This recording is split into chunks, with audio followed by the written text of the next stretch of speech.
In 1982, the executive director of the United Nations Environmental Program predicted that by the year 2000, climate change would cause a global catastrophe. He said that it will be irreversible, as any nuclear holocaust would be.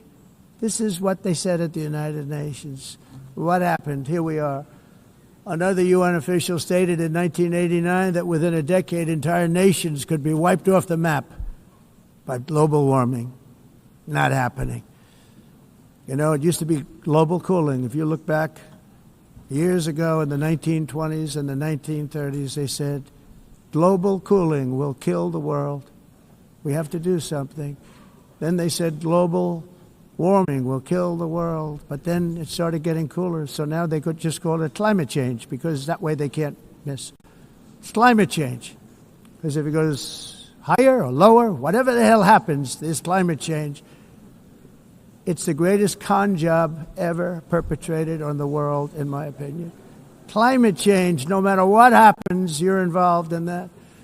No more global warming, no more global cooling. All of these predictions made by the United Nations and many others, often for bad reasons, were wrong. They were made by stupid people that have cost their countries fortunes and given those same countries no chance for success.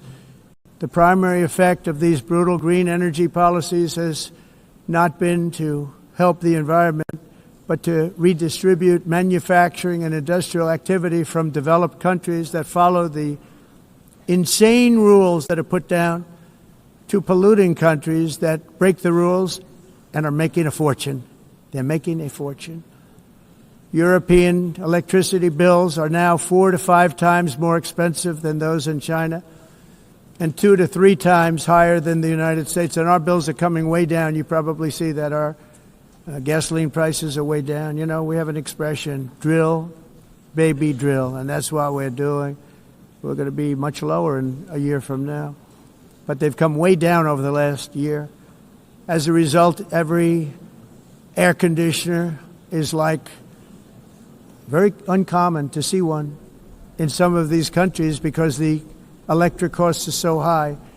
So while the U.S. has approximately 1,300 heat-related deaths annually, that's a lot, Europe loses more than 175,000 people to heat deaths each year because the costs are so expensive you can't turn on an air conditioner. What is that all about? That's not Europe. That's not the Europe that I love and know. All in the name of pretending to stop the global warming hoax. The entire globalist concept of asking successful industrialized nations to inflict pain on themselves and radically disrupt their entire societies must be rejected completely and totally, and it must be immediate. That's why in America I withdrew from the fake Paris Climate Accord, where, by the way, America was paying so much more than every country. Others weren't paying. China didn't have to pay until 2030. Russia was given an old standard that was easy to meet, a 1990 standard. But for the United States, we're supposed to pay like $1 trillion. And I said, this is another scam. The fact is, the United States has been taken advantage of by the world for many, many years, but not any longer, as you probably noticed.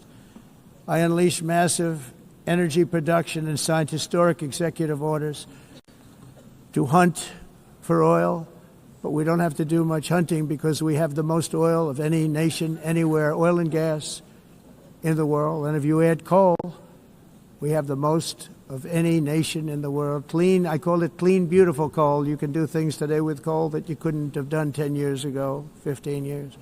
So I have a little standing order in the White House. Never use the word coal, only use the words clean, beautiful coal. Sounds much better, doesn't it? But we stand ready to provide any country with abundant, affordable energy supplies if you need them, when most of you do.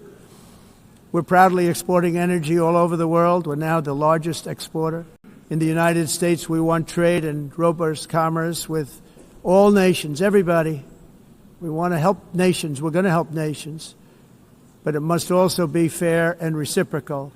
The challenge with trade is much the same with climate.